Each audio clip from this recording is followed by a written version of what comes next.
E aí, pessoal que acompanha aqui o Estação Nerd, sejam bem-vindos mais uma vez a essa série voltada para o mês do horror. Esse é o terceiro vídeo da série. O primeiro foi lançado 15 dias atrás, depois a gente falou mais recentemente sobre aí os autores do cinema de horror, e agora eu quero trazer Carissa Vieira e Gustavo Fior, que pela segunda vez estão fazendo a participação aqui no Estação Nerd. Eles já participaram aqui no vídeo sobre o Oscar. São grandes produtores de conteúdo, pelos quais eu tenho profunda admiração, que eu adoro conversar, e como a gente tem conversado aqui muito, as nossas conversas podem render aí muitos vídeos e muitos podcasts e muito conteúdo, porque, enfim, não falta papo, né? Então, bem-vindos mais uma vez aqui ao Estação Nerd, e adoro a companhia de vocês.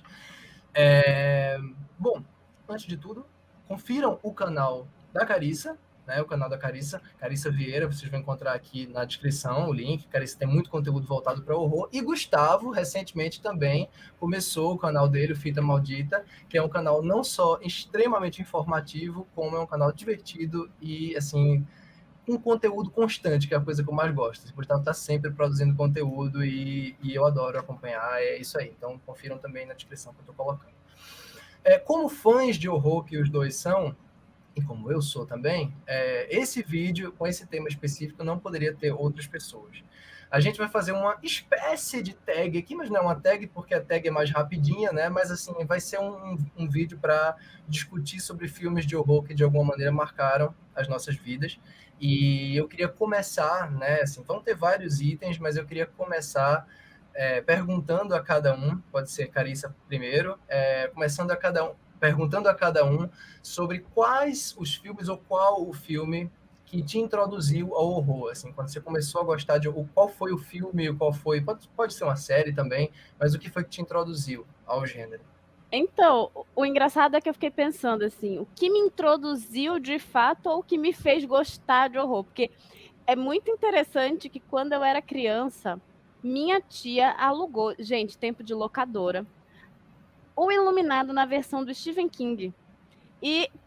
Pois é ruim.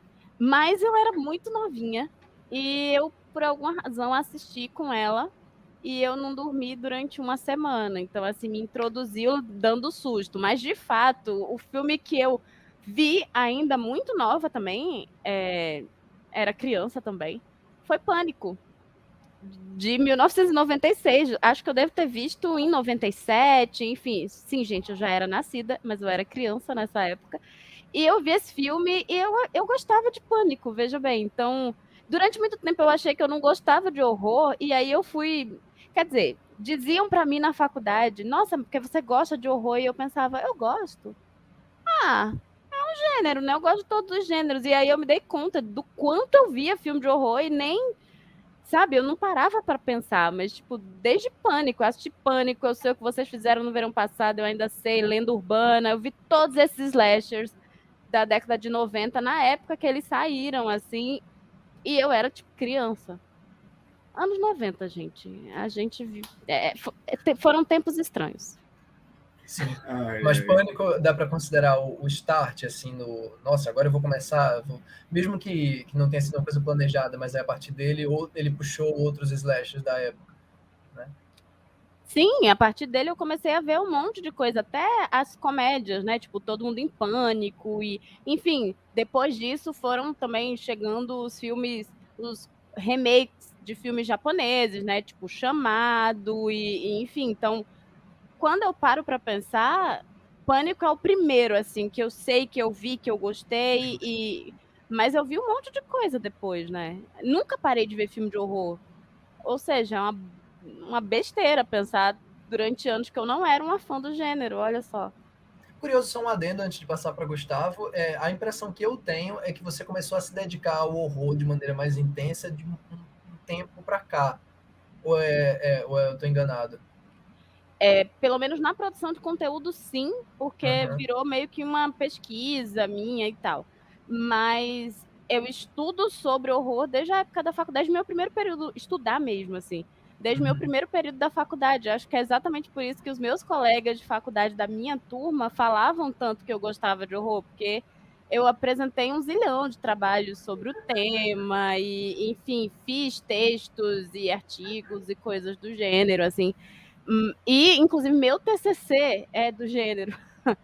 Então, eu dirigi um filme sobre. Então, meus roteiros eram voltados eram thrillers e, enfim, voltados para o gênero do horror. Então, assim, era uma coisa que eu já fazia, mas minha produção de conteúdo não tinha sido, não era voltada para isso. Até que um dia eu comecei a produzir e aí eu entendi que, assim, por que eu não estava produzindo sobre isso antes se eu já estava nos bastidores envolvida com isso, sabe? Não fazia sentido tá falando do lançamento da semana quando não era aquilo que eu estava querendo fazer. Então, e foi isso que, afinal de contas, deu mais satisfação, eu acho, com o passar do tempo também, né? sim. Totalmente justo. E Gustavo? Rapaz, essa é uma pergunta que é muito engraçada, assim, porque, como muita gente sabe, né, quem não me conhece vai saber agora, mas eu fui uma criança extremamente medrosa. Eu era muito cagão, eu não gostava de nada de terror. Eu lembro até, assim, a lembrança mais exata que eu tenho da minha mente é de quando eu ia para a escola e eu ia para um colégio adventista. E a gente passava sempre. Ai, olha, eu só estudei, fui adventista, militar, católico. Não deu muito certo, como dá para ver, né? Mas a gente passava na frente de uma locadora antes de ir para a escola e sempre, sempre, durante muito tempo, tinha um pôster de A Noiva do Chuck. E era um pôster que você não via muita coisa. Você só via os rostos deles meio que na sombra, assim. E aquilo para mim era extremamente apavorante. Assim, eu não conseguia. Eu morria de pavor, de medo mesmo, de qualquer coisa que fosse um pouco associada ao terror. Mas uma das coisas que mais fez eu começar a gostar de filmes de terror, e aqui vai ser muito contraditório, foram os filmes da Disney. Hoje em dia eu já declarei assim guerra a esse estúdio desgraçado, mas durante muito tempo, quando eu era criança, eu era apaixonado pelas animações clássicas da Disney, então eu via muita coisa como Bela Adormecida, A Branca de Neve, algumas coisas um pouco mais recentes também, como Hércules, Mulan. Então eu sinto que os elementos mais assustadores daquilo sempre me colocaram muito no caminho de eita, tem algo aqui que eu gosto. Ele me dá um certo medo, mas ao mesmo tempo ele é confortável. E aí foi com o passar do tempo que eu fui descobrindo um terror que era mais próximo disso. Tanto que eu tenho a trilogia dos anos 80, que para mim foi crucial assim para começar a realmente me introduzir no terror, que é Gremlins, que eu amo até hoje, A Hora do Espanto, também outro que eu adoro, e Poltergeist. E Poltergeist assim, era mais foi a fase final, né? Porque já é um filme um pouco mais assustador e enfim, de lá pra cá foi quando eu percebi que, eita, eu gosto de terror. Só que aí foi aquela coisa, né? Você vai começando de baixo. Eu via muito Goosebumps, eu catava episódio de Goosebumps pra ver no YouTube, mas eu acho que se for pegar assim, um início, infelizmente está associado à Disney. O infelizmente é perfeito. Tipo, ó, com pesar, gente, eu tenho que admitir que se meu passado me condena. Né? Exato. Não preciso comentar, porque eu conheço Gustavo há algum tempo.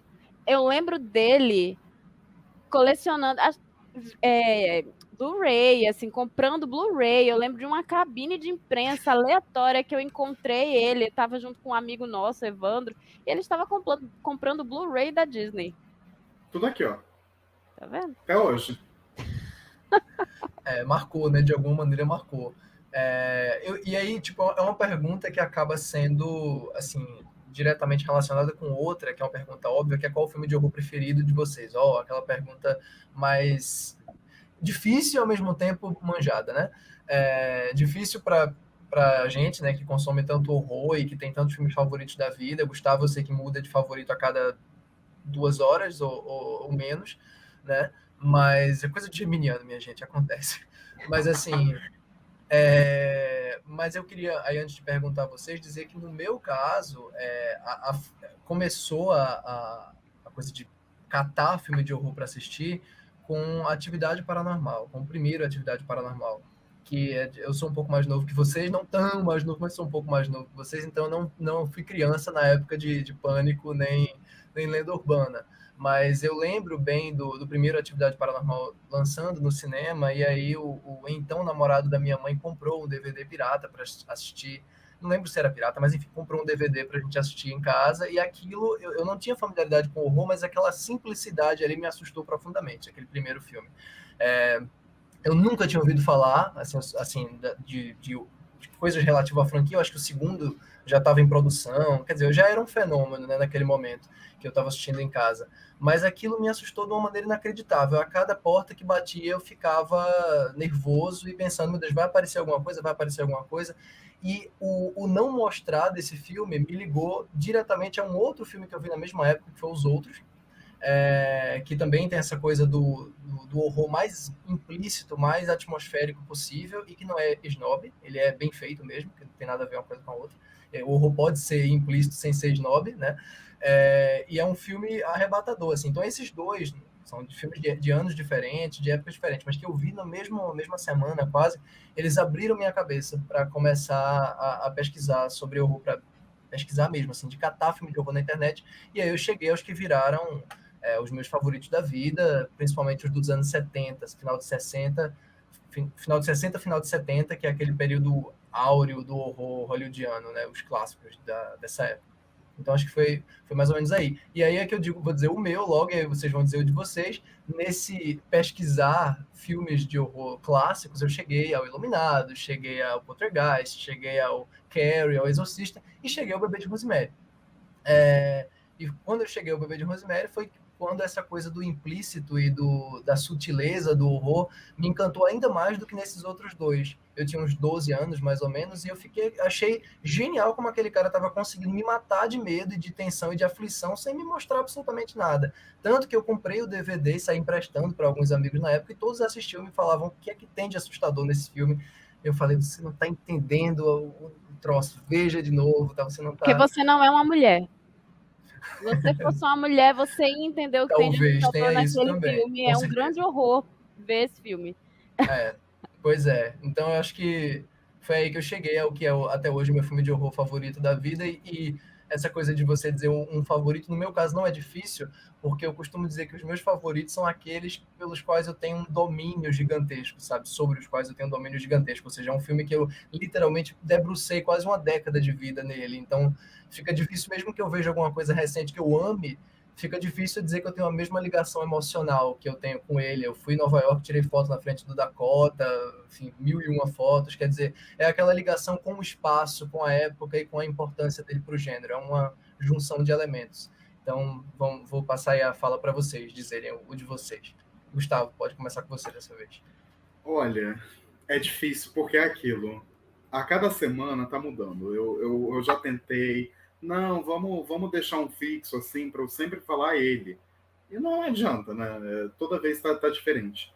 Eu tenho apegos especiais por dois filmes. E é óbvio que varia. Tem outros que eu acho que encaixam um pouquinho nisso. Mas tem dois filmes em particular que foi a primeira vez que eu. Primeiro que. Falando já, né? O primeiro é Hellraiser. E eu sou muito fã do Clive Barker. Eu realmente gosto muito do trabalho desse homem como escritor.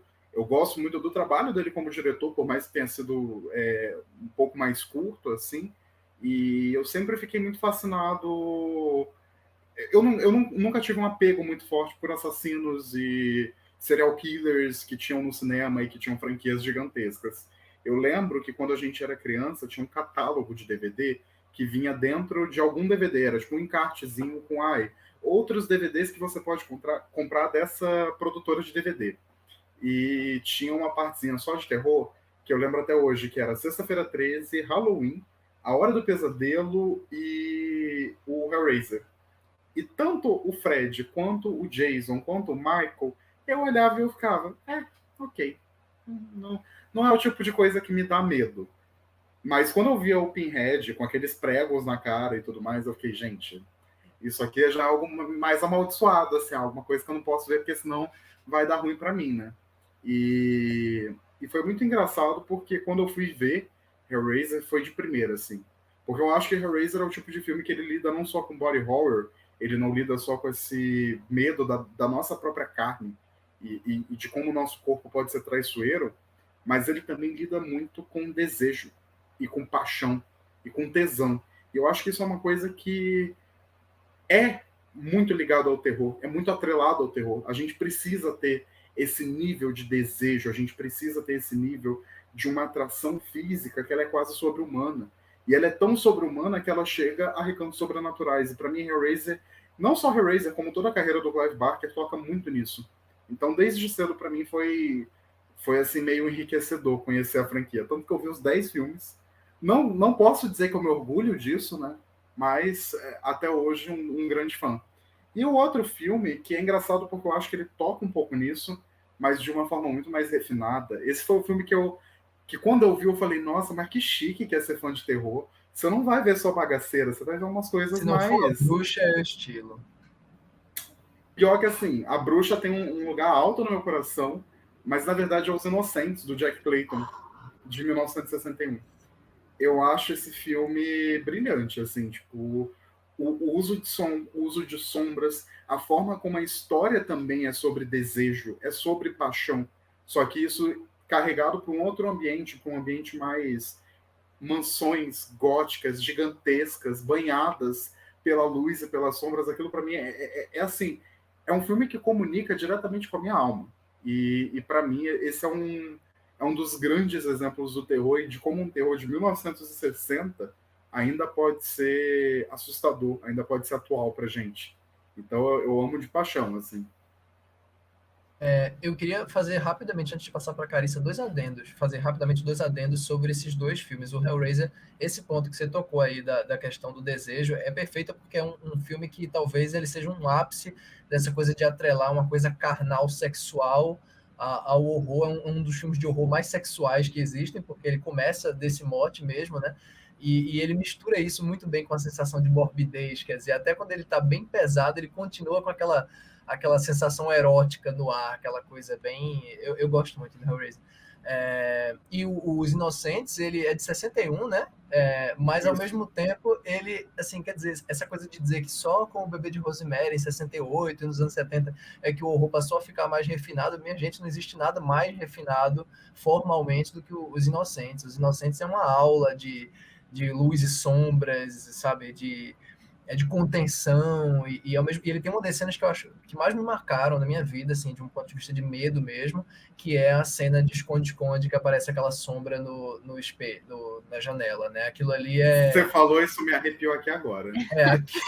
aquilo me marcou muito. Eu vim em casa mesmo, assim, mas eu olhei para aquilo, é uma coisa que vai chegando devagar e é como se estivesse tomando, sabe, como se tivesse uma respiração no seu pescoço. Esse filme gerar essa sensação física em você, eu acho que os outros, ele tem isso também, os dois têm muito isso em comum, né, essa coisa, eu acho que os outros é os inocentes da nossa, de uma outra época, assim, porque também trabalha com isso, com essa sensação de que tem alguém respirando no seu cangote.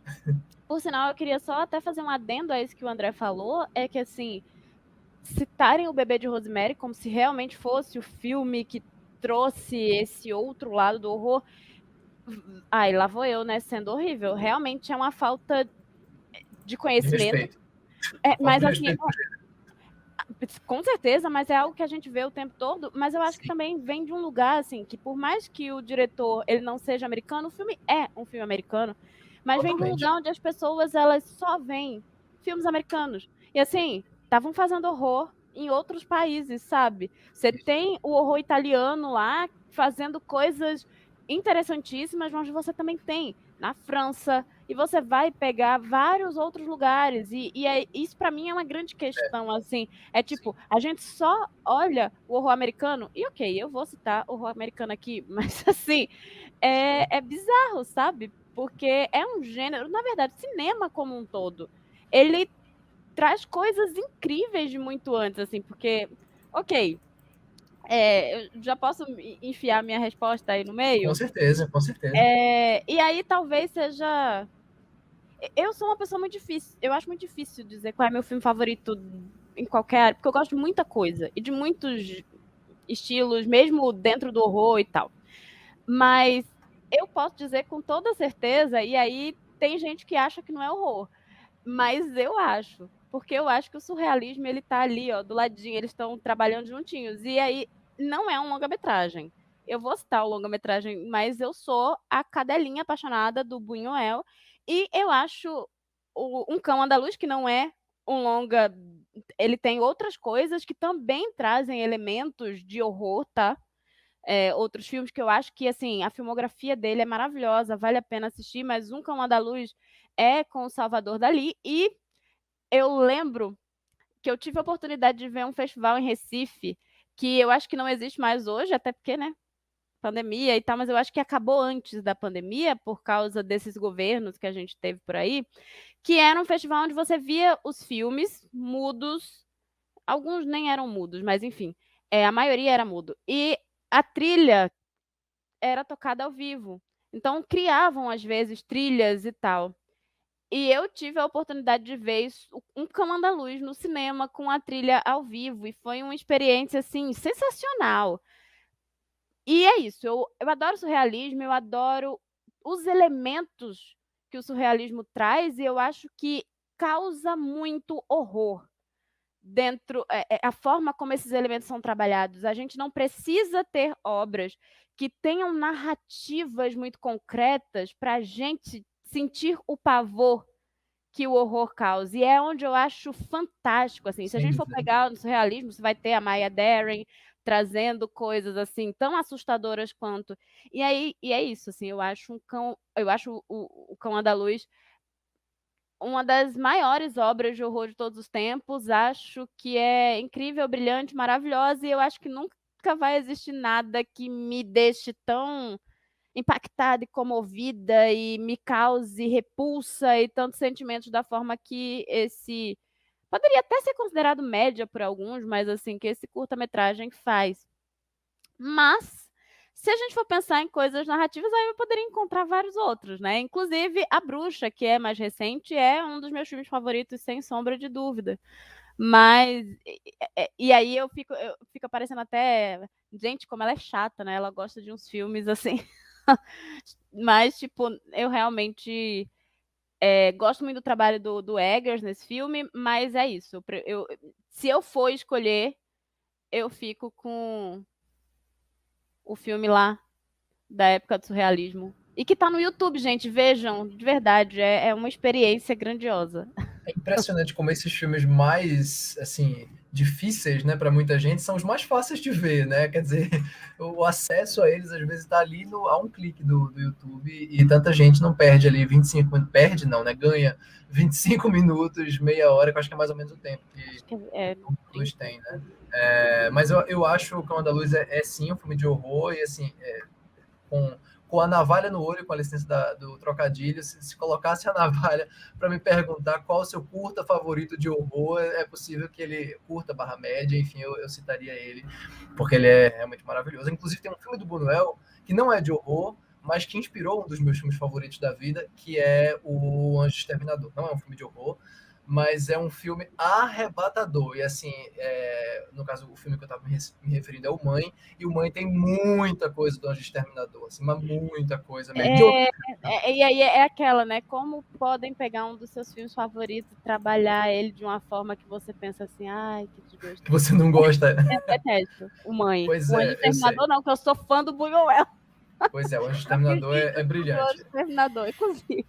É brilhante, brilhante. Mas é isso, assim. Então, mas só nesses que a gente citou dá para ver essa inacreditável variedade estilística do gênero. Quer dizer, cada um falou aí mais de um filme, que quer dizer, o Hellraiser e Os Inocentes. Que bizarro, é uma coincidência absurda essa agora, mas o Hellraiser, quando vocês forem ler o meu trabalho, minha pesquisa, minha monografia, vocês vão ver que o Hellraiser e Os Inocentes são exatamente os dois filmes que eu cito num parágrafo, falando sobre a versatilidade do horror. Quer dizer, eu cito num parágrafo o lado implícito do gênero e no outro lado explícito. Quer dizer, eu só me toquei agora dessa coincidência. Mas enfim, então quero logo partir para a próxima pergunta, porque senão tem muita coisa para falar sobre isso.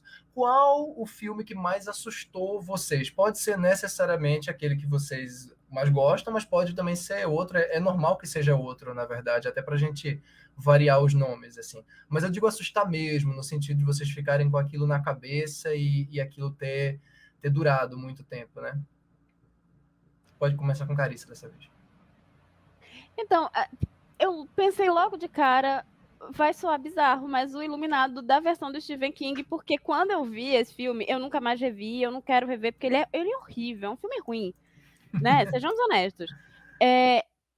Eu era criança, minha tia viajou, né, me fazendo ver esse filme. E eu fiquei realmente uma semana sem dormir. A minha mãe até hoje lembra, né? Assim, e eu lembro também, assim, eu não dormia. Foi uma semana horrível, porque eu não conseguia dormir. Eu só via aquela mulher verde deixando os pedaços dela no meio do banheiro lá e do quarto. E é a coisa que mais me apavora quando eu lembro do horror. Mas outro filme que eu sinto medo com muita facilidade.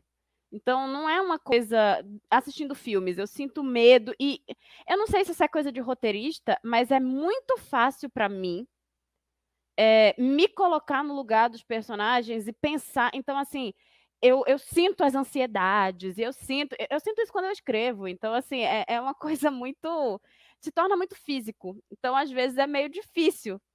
Mas eu lembro bastante da experiência de assistir A Bruxa de Blair e do quanto aquilo me causou pavor.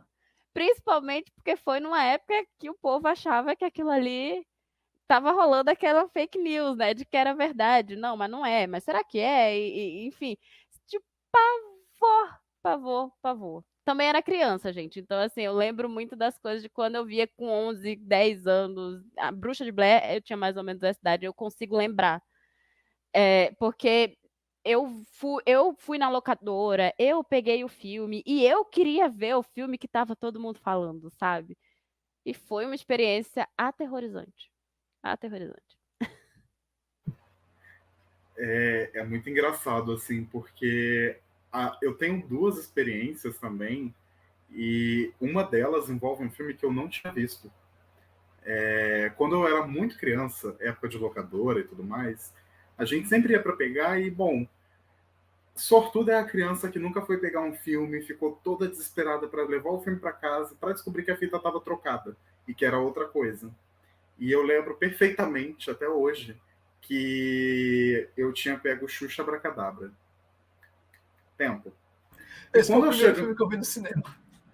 e quando eu chego em casa, que eu falo, vou ver Xuxa Abracadabra, e eu abro o negócio, era uma fita que era um pouquinho mais diferente, ela era meio estilizada. O título vinha meio estilizado do lado. E era o Massacre da Serra Elétrica. E assim, aquilo me deu um pavor na hora, assim, que eu falei, gente, é um massacre.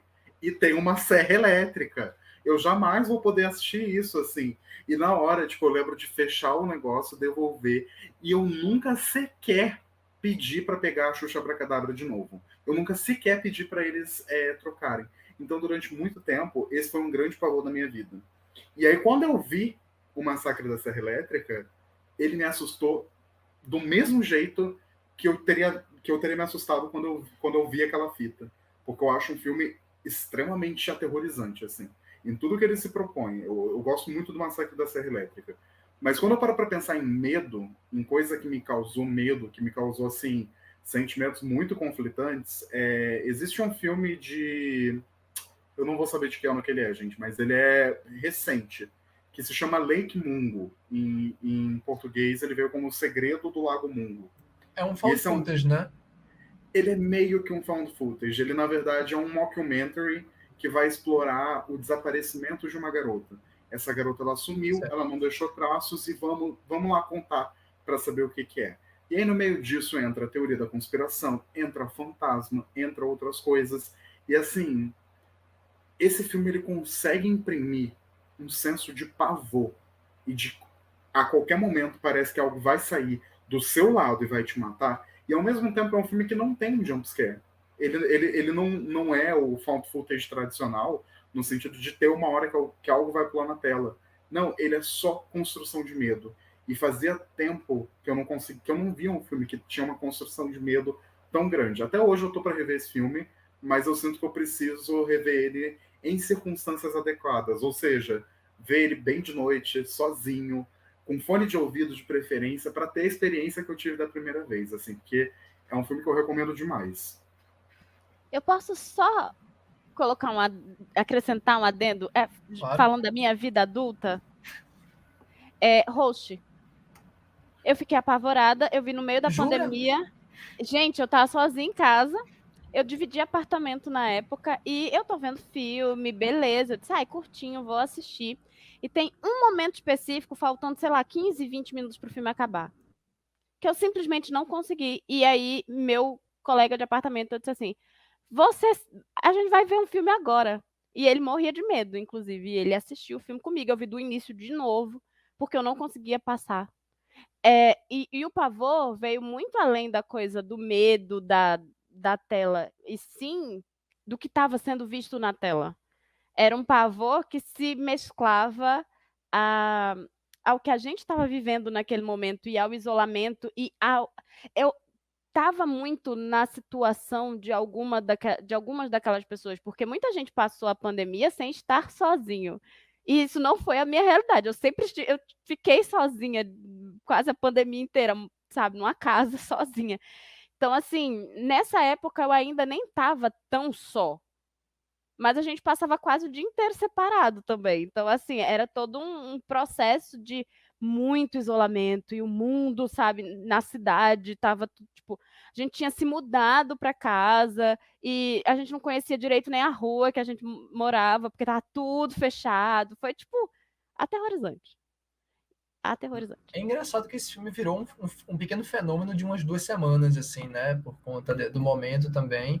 E acho que todo mundo acabou assistindo, e eu só escutei esses comentários mesmo, todo mundo falando, até gente que estava, assim, descrente em relação ao filme, se assustando e tal. Eu não gostei tanto, mas eu confesso que ele me pegou num momento específico, quando uma das meninas que já tinha morrido, sem spoiler aqui, porque óbvio que vai morrer gente, uma das meninas que já tinha morrido, o videozinho dela começa a travar e fica voltando, assim, é como se a pessoa ainda estivesse lá, mas você sabe que não tá, sabe? Esse tipo de coisa, né, com a internet me assusta muito. Quer dizer, aquilo tá gravado, tá ali sendo reproduzido, mas a pessoa não tá mais ali, sabe? Então, E pensa que é a única interação que você tem com o mundo exterior. Eu moro longe da minha família, rola uns.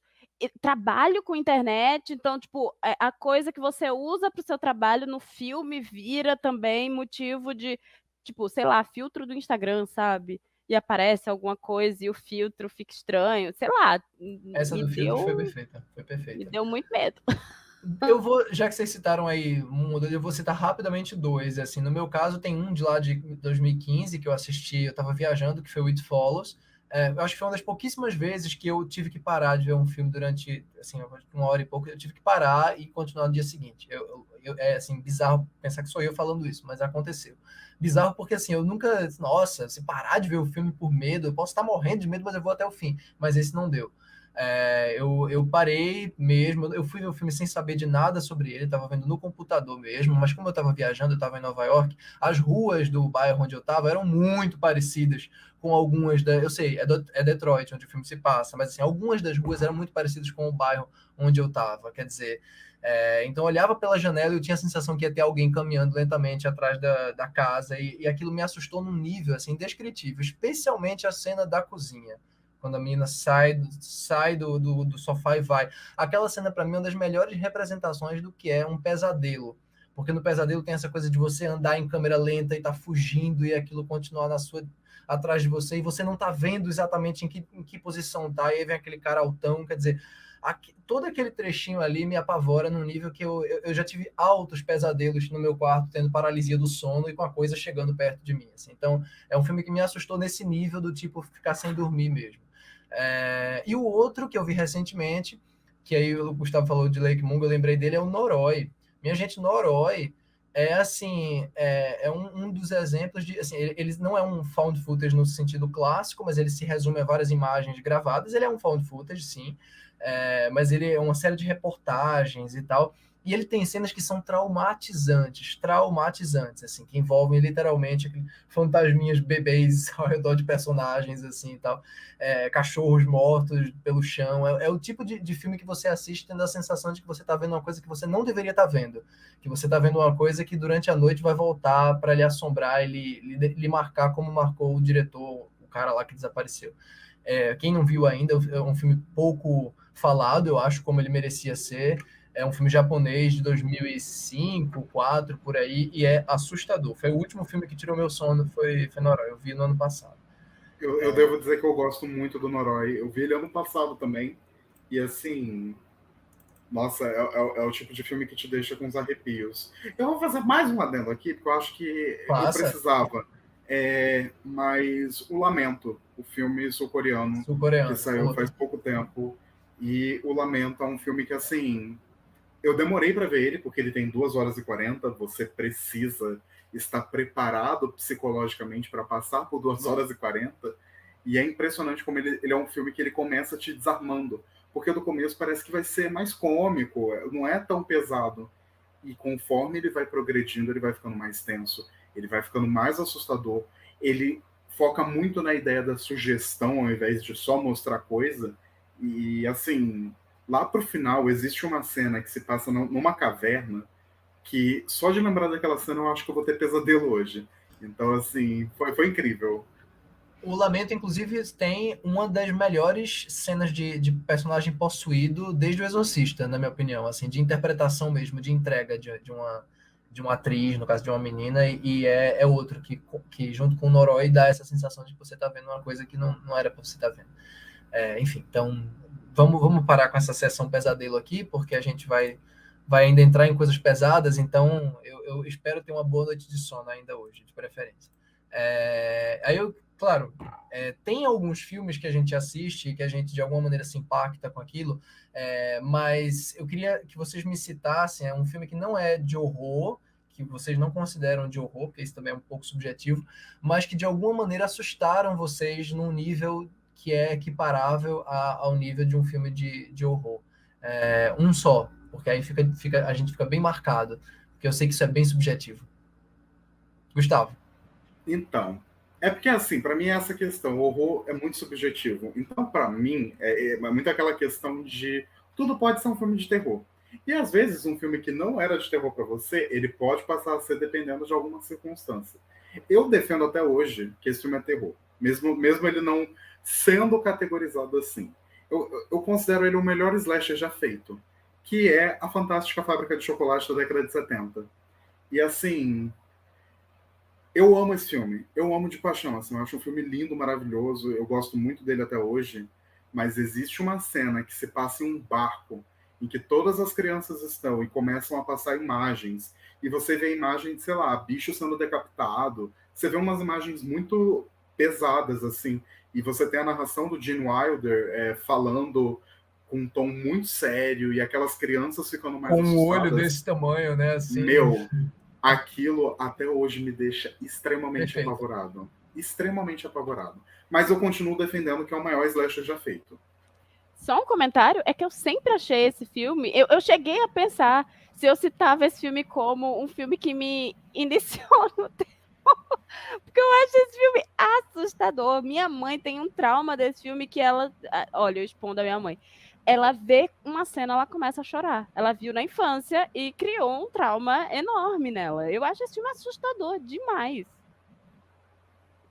Eu posso dizer rapidamente de Carissa dizer, eu quero dizer o meu, só para cortar também isso, porque no caso do Fábrica de Chocolate, tem essa cena que é perfeita mesmo. Eu vou admitir uma coisa que é polêmica, mas eu gosto mais da versão do Tim Burton. Eu gosto do filme. Eu gosto do filme, eu gosto do original, mas o que me encanta no filme do Tim Burton é que nele não parece que as pessoas estão loucas para sair dali. No original, no filme dos anos 70, a sensação que deve todo mundo tá achando aquilo tudo um saco. Eu acho que no do Tim Burton tem um encanto mórbido que eu gosto mais, enfim. Aliás, eu não gosto muito do Tim Burton, mas esse eu gosto. Mas, sim, o que eu ia citar, que eu não vou citar, é o Coraline. Mas o Coraline é um filme de horror, ponto. Eu acho que não tem nenhuma discussão nesse sentido, até porque o livro é de horror, o autor do livro é um autor voltado para o horror, e o filme é assumidamente um horror, independente de ser uma animação. Então ele é um filme que me traumatizou também, então não dá para citar ele. O pessoal cita às vezes, mas não adianta. Assim, ele é um filme de horror. O meu seria, com certeza, o Blow Up do Antonioni. Porque o Blow Up tem uma cena que me assusta justamente num nível que é, assim, a gente vai chegar nesse tópico, que é coisas que lhe assustam, coisas específicas que lhe assustam. E a coisa do personagem, tirar aquelas fotos e depois revelando, ver o rosto ali no meio do mato, quer dizer, aquilo não precisa nem, é autoexplicativo, não preciso dizer mais nada, não preciso dizer o que é que me assusta nisso. Aí depois vai lá e encontra o cadáver, depois o cadáver não tá mais. Quer dizer, é um thriller, é um filme que funciona como um drama misturado com um filme de mistério, mas ele tem esse trabalho super minimalista, assim, de sugerir aquela coisa, aquela ameaça que pode estar ali escondida observando você, que me assusta muito. Então, não é um filme de horror, não é, mas ele tem essa sequenciazinha das fotos que me apavora, que é exatamente aquilo que me mata de medo naquele filme Espíritos também, aquele filme tailandês. Aquele é de horror, mas tem exatamente a mesma coisa. Então, tá explicado. Carissa. Então, eu pensei muito nessa pergunta e eu poderia elencar vários filmes que tratam sobre isso, mas eu escolhi, vai soar bizarro, O Nascimento de uma Nação. Na verdade, vários filmes que tratam... Filme que trata sobre violência racial ou filme que trata sobre violência contra a mulher me causa um pavor natural e eu fico mal de verdade. Só que eu escolhi O Nascimento de uma Nação especificamente porque, infelizmente, eu já tive que ver esse filme mais de uma vez e eu não gosto, mas ele sempre me causa grandes ansiedades, assim, eu vejo e vai me causando uma ansiedade e vira uma coisa física. E eu acho que está muito relacionado ao fato de como esse filme trouxe, ele criou alguns estereótipos racistas que estão na mente das pessoas até hoje, e eu tenho muito pavor dessas coisas, sabe, assim, por mais que eu nunca tenha sido uma pessoa que foi seguida nos lugares, e eu não sou exatamente a maior, enfim, é isso, eu não vivo com medo andando na rua, mas eu sei o quanto isso acaba sempre sendo uma questão. Eu não sinto esse medo, mas eu conheço e convivo pessoas que sentem esse medo todo dia, e pode ser que algum dia eu sinta esse medo real, assim. É aquilo. Eu ainda tenho. Não é privilégio, é direito básico, tá? É, mas assim, eu não entro num lugar e fico o tempo todo com medo de um segurança estar ali para mim. Eu sei que eu não sou o maior alvo dos seguranças, nem. Mas isso é algo que eu acho que, principalmente no mundo que a gente vive hoje, sabe, é meio aterrorizante pensar que, assim, ser negro no mundo é ter medo. E aí o filme me causa esses medos, assim, sabe, vendo como eles enaltecem pessoas brancas que eram assassinos de pessoas negras, sabe, por motivo nenhum. Então, assim, me causa muita ansiedade, eu fico verdadeiramente apavorada. Mas é isso, se estende a vários filmes, assim, tipo violência policial e enfim, qualquer coisa desse tipo.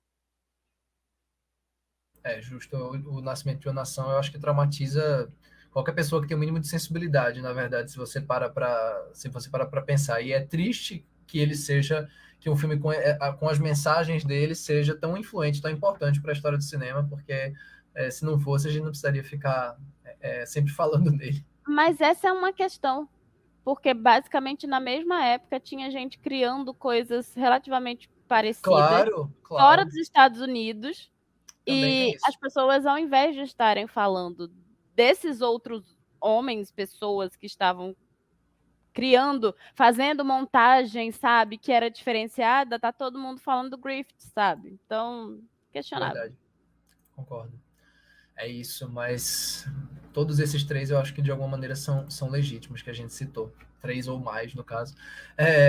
Eu queria pular diretamente para um que eu acho muito importante, porque tem a ver com isso que a gente está falando, que são, já que a gente tocou no nome do Griffith, eu queria que vocês citassem cineastas de horror que de alguma maneira vocês têm mais. Eu sei que a gente tem vários cineastas que a gente adora, e alguns que nem são cineastas propriamente voltados para o horror, mas que fizeram filmes de horror que marcaram a gente, mas algum cineasta, qualquer que seja, que tenha que vocês tenham essa identificação maior com a obra da pessoa, quer dizer, que a obra de alguma maneira dialogue mais com o que vocês costumam gostar de ver. Carissa.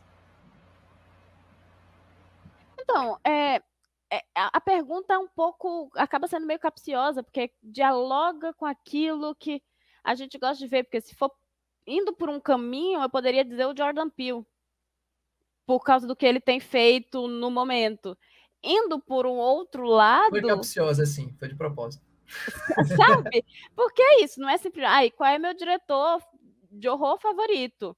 Eu poderia chegar aqui, porque eu posso chegar e falar, por exemplo, eu amo Wes Craven e eu acho que a obra dele é incrível e tem várias coisas que eu me interesso ali e massa.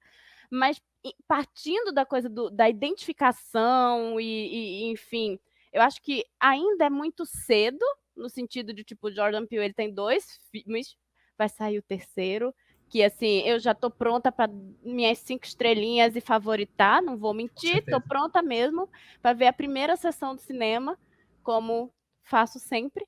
É, e, sério, desde o Corra, eu vi na cabine o Corra. Então, assim, eu vejo os filmes dele, tipo, antes de sair.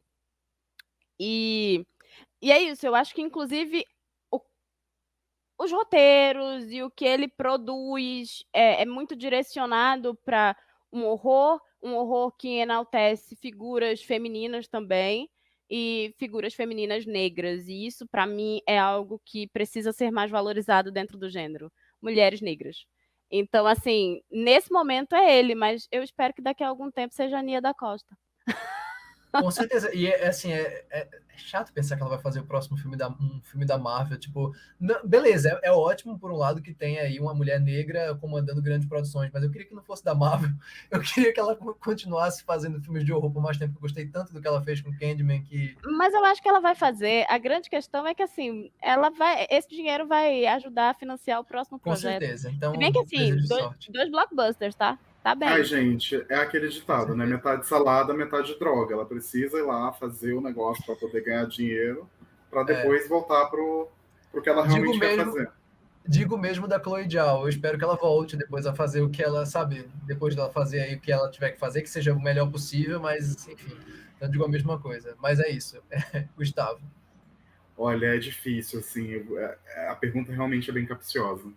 Mas eu fico pensando muito sobre a minha visão de terror. E o que eu considero terror num ponto de vista. O que me assusta? O que realmente me assusta enquanto pessoa, enquanto indivíduo? O trabalho do Mike Flanagan é um trabalho que eu tenho me identificado muito nos últimos anos, porque ele vê o terror quase como uma coisa bonita. E não é um bonito de glorificado, não é um bonito de romantizado, necessariamente, mas é entender que os nossos medos, os nossos horrores, eles fazem parte da gente, a gente precisa lidar com isso. E eu sou muito cadelinha também do Mike Flanagan. Eu gosto de quase tudo que ele fez, menos um filme. Mas também é um filme que eu não acho que é necessariamente ruim. Eu vejo algumas qualidades ali, mas eu acho que da atualidade eu me identifico muito com ele. Só que tem uma outra questão que eu me identifico bastante, sendo uma pessoa LGBT, tendo que conviver com isso diretamente, tendo que conviver com a LGBTfobia de forma geral, mas é a ideia da monstruosidade e de como a gente é visto como um monstro por outras pessoas e como a gente está sempre fora do âmbito do que é ser considerado normal, assim. E tem dois diretores que eu acho que trabalham muito bem monstruosidade, embora sejam de perspectivas bem diferentes. Uma delas é a Gabriela Amaral. Eu sou apaixonado pela Gabriela e O Animal Cordial está entre os meus filmes favoritos. Assim, eu estou desesperado para ver o que ela vai fazer como longa-metragem a seguir, mas eu já gosto dela muito desde os curtas-metragens e eu acho que ela consegue lidar com monstruosidade em um outro ponto de vista. É aquela ideia da monstruosidade que vem onde você não espera. E o outro diretor que talvez eu me identifique um pouco demais assim com ele é o James Whale, o diretor de Frankenstein, da Noiva do Frankenstein. Ele dirigiu alguns outros filmes clássicos dos monstros da Universal e eu acho que o cinema dele é permeado por isso. Ele é permeado pela ideia de você ser um monstro perante uma sociedade quando você não fez nada. Você nem sequer pediu para estar ali, mas você precisa fugir de alguém que te odeia só porque te odeia. E é engraçado, porque quando eu era criança eu não dava muita bola. Filme mudo, preto e branco. No caso do Frankenstein é mudo, né? Mas é filme em preto e branco, é velho, não tem pra que eu assistir isso. E assim, hoje em dia, Revendo Frankenstein é um filme que me dá muito medo, me dá muita angústia, mas ao mesmo tempo eu acho muito bonito no que ele se propõe a dizer sobre monstruosidade e sobre esse nosso lugar enquanto pessoas monstruosas. Eu acho isso fascinante, assim. Ele é muito delicado, eu acho, o Frankenstein, do James Whale. Ele tem uma cena que é, ao mesmo tempo, pesada, e que é quando ele tenta jogar a menina para nadar, né? Depois que ele vê aquilo, ele acha, ele tá fazendo aquilo ali da forma mais inocente do mundo, né? Mas aquilo tem um efeito pesado. Não tem uma relação tão específica com isso tudo que tu comentou, mas eu acho que é um exemplo de como o filme lida com isso, com essa monstruosidade de maneira delicada e triste, e melancólica, assim. Eu adoro também, enfim, o Frankenstein. E isso, pode falar. Não, é que é isso.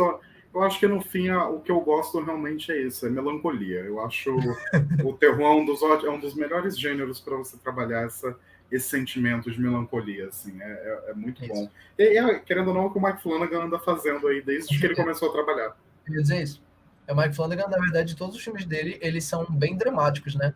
Eles têm essa vibe dramática o jogo perigoso tem toda aquela questão familiar ali, aqueles traumas, aquele que é terror, que funciona como terror, mas que tem uma tristeza, que tem uma carga, assim. O Doutor Sono é um filme que o filme inteiro, na verdade, é construído em cima de um tom sabe, um tom muito mais melancólico do que aquela coisa fria e carregada do público, né? E eu acho muito curioso que justamente porque ele trabalha esses elementos, sempre tem alguém para dizer que, ai, não, mas é um drama muito humano. E aí, Começou, assim, né? nossa, eu vi outro dia alguém, me deu uma vontade logo de silenciar. Aí eu não silencio a pessoa, eu não falo, não vou dizer nada, porque assim, não tem a ver comigo, aí eu vou lá e faço um vídeo. A melhor resposta que tem é isso, né? É um vídeo. Tipo, horror, gente. Parem, comecem a Ponto. entender o que significa horror. Parem de achar que horror é jumpscare. Verdade. Sim. Pois é, Mike Flanagan. Aliás, qual é o filme, só por curiosidade, o que você não gosta tanto é o Ouija 2, que é o meu. Não, eu tenho sensações conflitantes com relação ao Ouija 2, porque eu preciso rever ele. É a primeira vez que eu vi, eu não porque o dei primeiro é tão bola, péssimo que o que ele fez ali já é, tipo, enfim. Maravilhoso. Na Mas verdade, o Before Awake, eu não lembro qual foi o nome dele traduzido aqui, o mas Sono que da foi Morte. O Sono da Morte. Isso. O das Que borboletas, né? eu acho que isso é o das borboletas. Eu acho que tem ideias interessantes ali, mas no geral não é um filme que me agrada muito.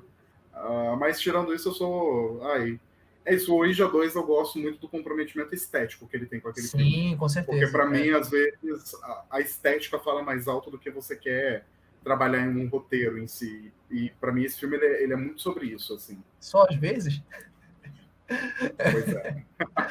Pois é. Opa, desliguei aqui minha luz. Problemas técnicos, pessoal. Acontece. Horror é isso, tá vendo?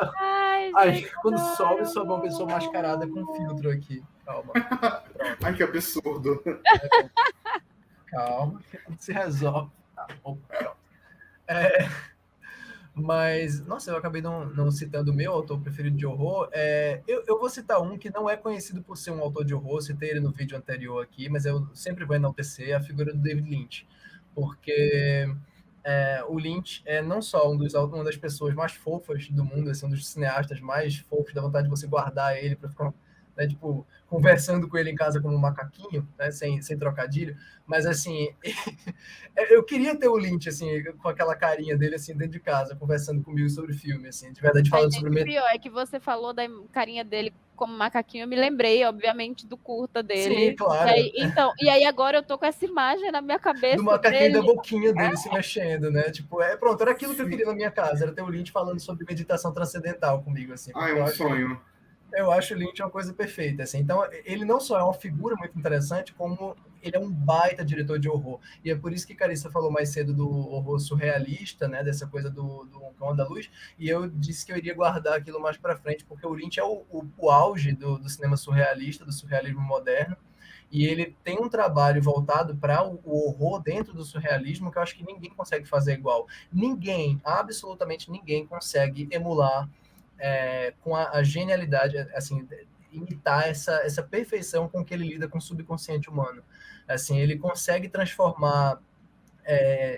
primeiro, ele parte de plots que são muito clássicos, plots que a princípio vão ser bem tradicionais, e ele mistura tudo com 15 minutos. Assim, quer dizer, Estrada Perdida, Cidade dos Sonhos, Veludo Azul, Império dos Sonhos, todos eles, se você conta a sinopse para uma pessoa, ela acha que aquilo ali é uma história, um noir, é um mistério, é um thriller, é um horror.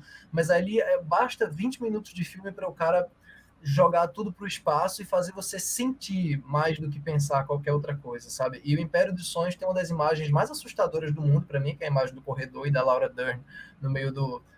que é uma coisa bem Snapchat, quer dizer, é um negócio que é bem primário de um ponto de vista estético, mas que ele usa de uma maneira... proposital, né? Assim, não é uma coisa jogada, não é uma coisa aleatória. E tanto o Império dos Sonhos como o Cidade dos Sonhos são filmes que eu defendo até hoje como filmes de horror autênticos. Cidade dos Sonhos tem cenas apavorantes, assim, com aqueles dois velhinhos pequenininhos entrando por baixo da porta, por exemplo, né? Quer dizer, coisas que lidam com o subconsciente de uma maneira brutal. Isso quando ele está falando só dessas questões mais complicadas da mente humana, mas quando ele vai para um horror mais gráfico, como no Eraserhead, por exemplo, você tem ali um caso de um cara que consegue fazer você se assustar com o que é visual de maneira visceral mesmo. Eraserhead foi outro filme que eu fui dormir com medo de ter na minha mesa, assim, na mesa de cabeceira, um bebezinho com cara de tartaruga, sabe? Tipo, gemendo daquele jeito grotesco. Então é um diretor que sempre me pega, assim, os filmes dele me mexem comigo num nível que é difícil até explicar. Então, como diretor de horror, para mim não tem ninguém que se equipare ao Lynch, assim, de verdade. E aí eu queria, no caso, puxar para um outro, porque agora a coisa pega, porque é bem polêmico esse item aqui, que é um filme de horror que, na opinião de vocês, merecia um remake, merecia uma refeitura, ou uma continuação, ou uma... Né? Tipo, ou seja, vocês acham que essa história merecia ir para frente? E aí eu vou incluir uma coisa que não estava no script, mas eu queria saber se vocês teriam um palpite, assim, uma sugestão para alguém comandar, para alguém dirigir. Pode ser ou não um dos autores que a gente citou aqui. Quer dizer, qual filme vocês acham que merecia um remake ou uma continuação, e quem vocês iriam escalar se vocês fossem produtores? É capciosa também, eu sei, desculpa, mas eu sou assim. Nossa, eu posso começar só porque eu tô assim me coçando? Claro! Eu acho que os outros 2 filmes da trilogia das mães, eles mereciam um remake e dirigidos pelo Luca Guadagnino. Sem dúvida. E é isso, assim. Eu acho que qualquer resposta que eu dei agora não vai ser boa o suficiente. Eu não tinha pensado nisso, exatamente sobre isso, e assim, eu não tenho como concordar mais, assim. A gente já discutiu Carissa, mas Suspiria é um dos nossos filmes favoritos, assim, desses últimos anos. Eu gosto muito... novo. A gente gosta do original. Mas a gente está falando de 2018. Dito isso, eu gosto do segundo do Argento. Eu sei que ele não faz o menor sentido. Eu sei que ele não tem... amigo. Acho belíssimo. Linda cara. Exato. E é por isso que ele é bom. Vou admitir, mas eu queria ver o do Guadagnino de todo jeito. Agora, gente, mas ele ia fazer o filme ter sentido, porque o segundo, é sério, ele se passa em Nova York, é outro lugar, e aí a gente vai entender mais sobre a mitologia das bruxas, e a grande questão é essa. É uma mitologia incrível, maravilhosa, brilhante, mas ela não é explorada tudo que ela poderia. E eu sei que é capaz de vir algum fã do Argento, vir querer bater na minha cara, cuidado com a violência. Mas, enfim, a gente fala de horror, mas nós somos pessoas da paz. Mas, assim, gente do céu, o filme é isso, muito bonita a cara. Mas, assim, ele não tem nenhum sentido na explicação da coisa. E não, beleza, ele não tem. Tá tudo bem, a gente não defende que o roteiro precisa ser... O filme é bonito e ele funciona. Mas ele quer o quê? Criar uma mitologia e não dar conta dessa mitologia, no caso. Basicamente, esse é o problema. Imagina o Guadagnino, que fez o que fez com o primeiro Suspiria e que fez toda aquela história ali. Porque também tem muita gente que viu o primeiro Suspiria, mas não sabe nem como foi filmado e nem imagina, por exemplo, que assim... Aquelas personagens, na ideia, o Argento queria colocar crianças. E é por isso que elas têm, tipo, um monte de características extremamente infantis, que quando a gente, tipo, eu, mulher, olha aquilo e penso, tá, mas o visual é tão marcante e as mortes são tão marcantes que tem uma coisa, sabe, nesses 2 filmes, na verdade, que, uau. Só que, tipo, o Guadagnino chega e ele constrói toda uma narrativa E vamos dar o crédito pro Kasganis, né, o roteirista dele, que eu acho que é muito pouco mencionado, porque, claro, o Suspiria dele é uma aula de estética, quer dizer, é um filme lindo, é um filme primoroso, é um filme, inclusive, até mais refinado, num certo sentido, do que o do Argento. Mas, apesar de ser totalmente diferente, mas a construção né, da maneira como a história vai se abrindo, depois se fecha naquele final, tem muito do mérito do roteiro do Kasgans, que inclusive está escrevendo o novo filme do Guadagnino. Bom, eu acho Então, bom mas dizer não, eu essa é acho a que é grande questão com o Guadagnino. Ele trabalha sempre com as mesmas com as pessoas e é mesmas um trabalho pessoas, colaborativo, onde isso, eu sou muito fã do Guadagnino, gente. Então eu vi tudo que ele fez, ele é e maravilhoso. inclusive o que é ruim, e vejo e já vi tudo que é entrevista com ele para poder, tipo, ele é um trabalho colaborativo. Tipo, ele se mete no roteiro, mas o cara que faz a montagem, ele também se mete ali um pouco na fotografia. Tipo, sabe, é o Claro. oposto É o do autor cinema verdadeiro, né? americano É o que autor verdadeiro. isola, sabe? E é um cinema muito. Que é isso, pra mim é a essência do cinema. É colaboração. Isso. Não, e os roteiristas dele sabem exatamente o que ele precisa, né? Assim, escrevem pensando exatamente no que vai bater com aquilo que ele faz, né? Então é perfeito. Eu tô louco para ver o próximo filme dele. É bom saber que aparentemente é um filme de horror também, e é isso. Mas Mas ele eu queria podia muito ver. terminar, né? Ele podia continuar o Podia terminar, Suspiria e Ah, algum mas fazer dia. um esse homem filme não pra cada termina mundo. nada. Esse homem não termina nada. Ele é pior que a Lady Gaga, ele promete e não cumpre, Ah, sabe? Ele É terminou a triste. trilogia, que não era uma trilogia a oficial, por isso trilogia que do ele terminou. desejo, né? É, É, A única coisa também. A é, única, porque, só isso, né? ai. Mas no caso Só no isso. caso do Suspiria, a gente entende que, na verdade, foi um orçamento. O É. orçamento não, a bilheteria que foi muito baixa, então Não, e é até hoje eu nunca difícil. vou entender como disponibilizaram 20 milhões para ele fazer aquilo. É o tipo de dinheiro que não se investe em produções do tipo da que ele fez. Ele Não. só em um filme existir eu já acho um milagre, sabe? É um tipo de filme que não mas existe eu mais. acho que ele acha também o milagre, tá? Ele acha não, ele tem certeza, pode acreditar. Mas, Gustavo, qual é a tua sugestão de produtor? Gustavo Fiola É, vai escalar um diretor para fazer a nova versão de. é que é engraçado, porque assim. Aquelas, né? Eu detesto o culto de um certo diretor aí que trabalhou para DC, todo mundo queria deixar ele fazer o filme dele, detesto. Mas, o que acontece? Existe um filme que e agora eu vou confessar aqui coisas que vocês não estão preparados, mas eu gosto bastante do trabalho do Paul W.S. Anderson. Eu acho, sim, ele um diretor que tem potencial, principalmente Sem porque ele dúvida. sabe lidar com o lado ridículo de tudo que ele pega para fazer de projeto.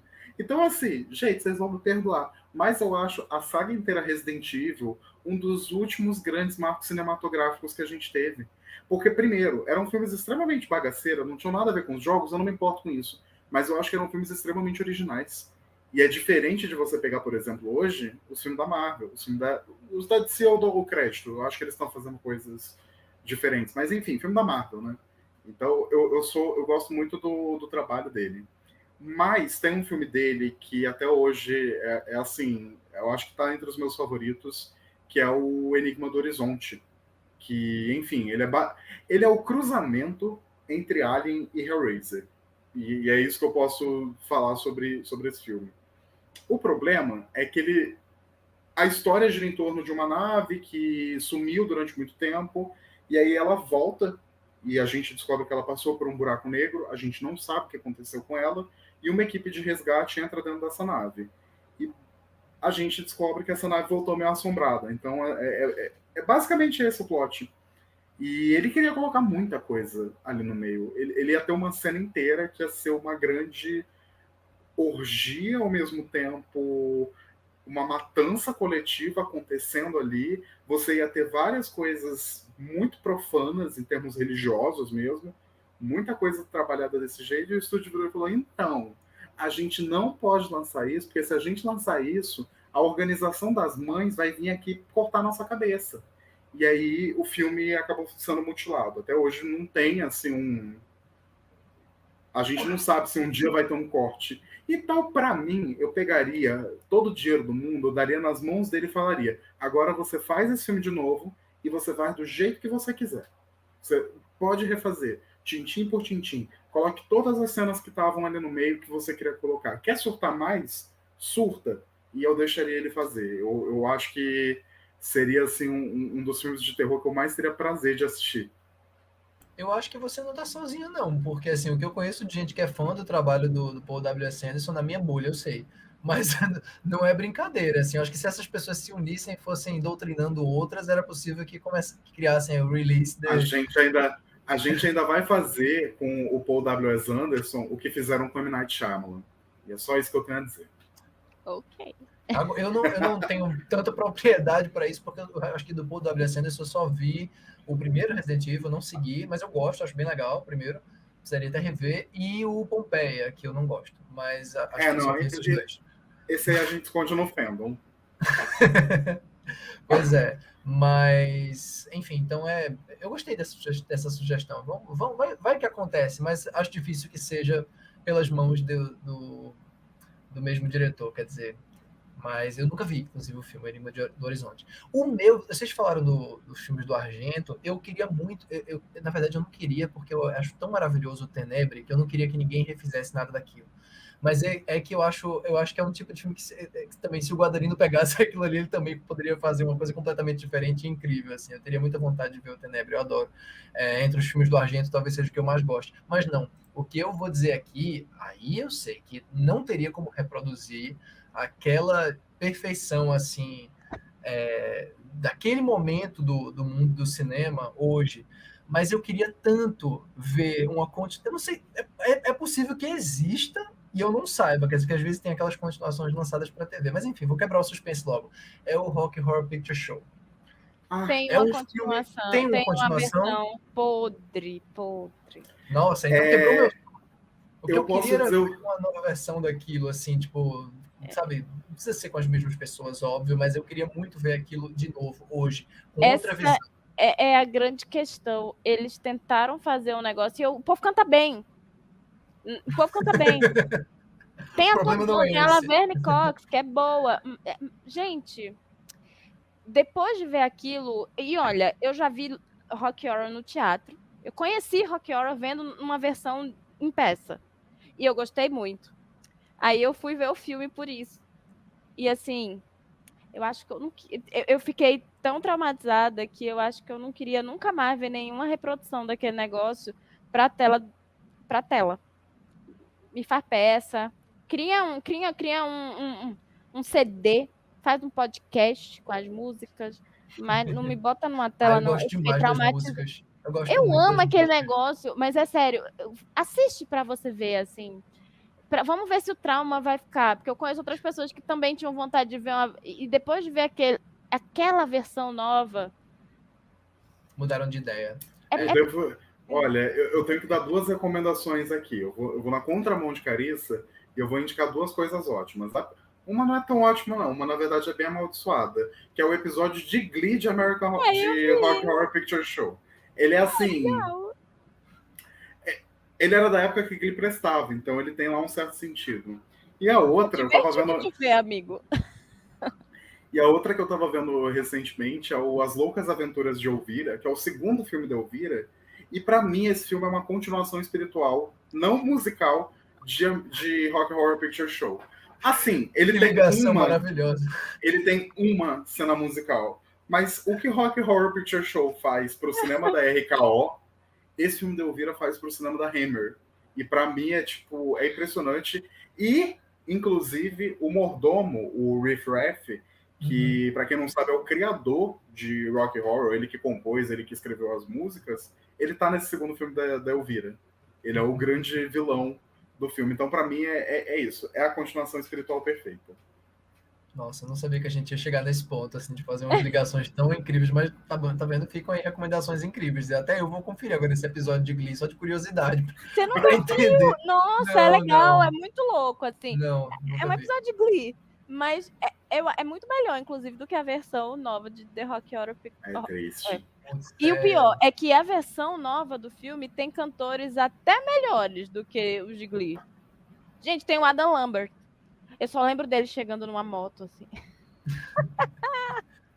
eu acho que nesse caso eu vou admitir que faltou alguma pesquisa para saber se tinha ou não, mas de verdade, pelo visto, não tem grandes fãs mesmo, não, a ponto de estar bem enterrada, assim, como o Gustavo falou, embaixo do feno. É isso. É, mas tem outros, assim, que eu acho que se eu parar para pensar. Por exemplo, aí eu vou dizer só porque eu não quero esquecer desse filme. Um filme que eu acho que ficaria muito bom na mão do Flanagan, por exemplo, é o Inverno de Sangue em Veneza. Porque ele tem um elemento dramático muito forte e ele tem uma. Claro, seria outra coisa, completamente diferente, mas é um filme que eu teria curiosidade de ver aquilo hoje, não necessariamente em Veneza, mas assim, que tivesse aquele roteiro, aquela história, aquela trama que eu acho uma trama tão fascinante e eu gosto demais do filme, é um filme que me assombrou muito. Assim. Eu vou falar sobre ele em algum momento aqui. Mais pra frente? Perfeito. Aham. Segura aí, segura aí. Aí, claro, aqui, momento possíveis, não, prováveis, não possíveis, prováveis discordâncias, mas vamos lá. Um filme de horror que vocês consideram incrivelmente subestimado, primeiro. E aí eu botei o incrivelmente porque eu conheço muita gente que eu vou falar, filme de horror subestimado, a pessoa me traz Garota Infernal, que hoje é tipo um dos filmes mais cultos e mais populares da década de 2000. Quer dizer, se você bota no Letterboxd filmes, beleza, o Letterboxd é uma mini bolha, mas você vai lá no filmes populares da década de 2000, ele está entre os 3 primeiros, assim. Então, não, ele não é um filme subestimado hoje mais. Então, realmente tem que ser algum que vocês consideram de fato subestimado. Quem começa? Eu vou começar falando de um que envolvia uma polêmica recente no meu canal falando sobre ele, que é o Maria e João, o Conto das Bruxas, e que eu acho um filme lindo. Não tem Eu acho pra um filme... onde. O Gustavo tem que escolher esse filme toda vez que a gente vai falar de Pois subestimado. é. Claro, tá certo isso. Eu acho ele muito Defenda. subestimado porque ele não se propõe a ser nada mais do que contar um conto de fadas de uma história de uma forma nova. E eu acho que ele mantém tudo aquilo que já era tão interessante da história tradicional de João e Maria, da narrativa oral e tudo mais, mas ao mesmo tempo eu acho que ele compensa isso na estética.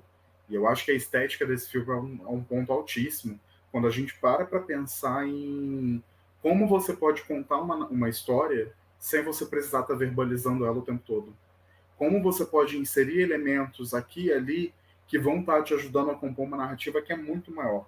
Não que eu acho que esse seja um filme genial, que ele seja, nossa, o tanto de subtexto e de coisa que você consegue. Não é isso. É que eu acho que ele realmente é um filme que tem uma história muito poderosa por trás, que é contada não no roteiro, não é contada sendo verbalizada, sendo falada nos diálogos. Eu acho que a forma como esse filme conta a história dele é muito diferente. Então eu gosto muito dele, e eu sei que muita gente, nossa, mas é um filme que é só estético, ou então é um filme que é muito arrastado. E, gente, pelo amor de Deus, sabe? Vamos estudar o que o cinema é, e que o cinema não é só roteiro, né? É só isso. Sim. Então, eu tinha separado um filme que eu já falei aqui, que era, de fato, Suspiria do Guadagnino. Porque esse filme foi massacrado. Assim, uma parte da crítica gostou muito dele, mas uma parte odiou muito. Ele não foi um filme... Ele não é um filme... Ai... Não, em geral, ele é um filme ame Ele ou foi odeie. polarizador mesmo, né? Acho que a palavra é essa. Mais do que...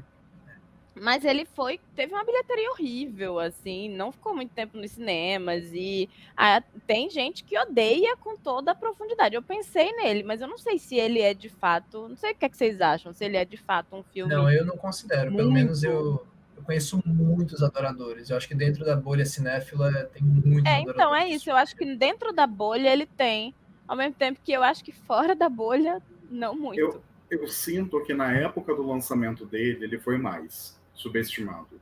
Eu acho que as pessoas viram o trailer, não estavam vendo as cores e já estavam meio que cagando em cima. Dito isso, eu acho que eu vou combinar aqui o Maria, João e o Suspiria, porque para mim eles entram na categoria de filmes que, se eles tivessem o logo da A24, seria aclamação. Podia ser o mesmo filme. Botou o logo da A24 no começo, palmas o tempo Principalmente todo. o Maria e João, porque ele tem muito mais de A24 do que Suspiria. Suspiria é um filme que não tá nem aí para tendência nenhuma, né? Ele é bem Sim. o que eu quero ser e a minha visão de horror, e não tem nada de horror de bom gosto, assim. Então, Sim. é incrível. Mas é um filme que realmente acho que ele é tão maravilhoso que em qualquer momento que ele não tenha essa reverberação positiva, é importante que a gente enalteça ele aqui. Então, é sempre bom trazer o Suspiria. E apesar de ser um filme polarizador, os três concordam aqui. Então, poxa, a gente falou tanto Suspiria que eu não vou mais citar ele quando a gente for falar de filmes de horror favoritos da década, porque ele é o meu filme de horror favorito da década passada. Assim, de um ponto de vista mais canônico do horror mesmo, provavelmente eu escolheria ele. Mas, não, assim, eu não posso... poxa, o filme mais subestimado mesmo, no sentido de dizer, poxa, eu acho que esse filme é tão maravilhoso que eu acho inacreditável que ele tenha tido uma recepção tão morna, mas é outro que com o tempo, e acho que até hoje ele já tem um número maior de fãs, é o Colina Escarlate, do Del Toro. Eu sei que esse filme ele é também divisivo, ele tem adoradores e pessoas que acham medíocre, outros que detestam, mas é um filme que, de fato, na época teve muita gente se decepcionando com o filme, assim, e, assim, elogios unânimes ao visual, e à casa, e à estética, aquela coisa toda, mas altas reclamações, assim, sobre o roteiro, mesma coisa do Maria e João, nesse caso.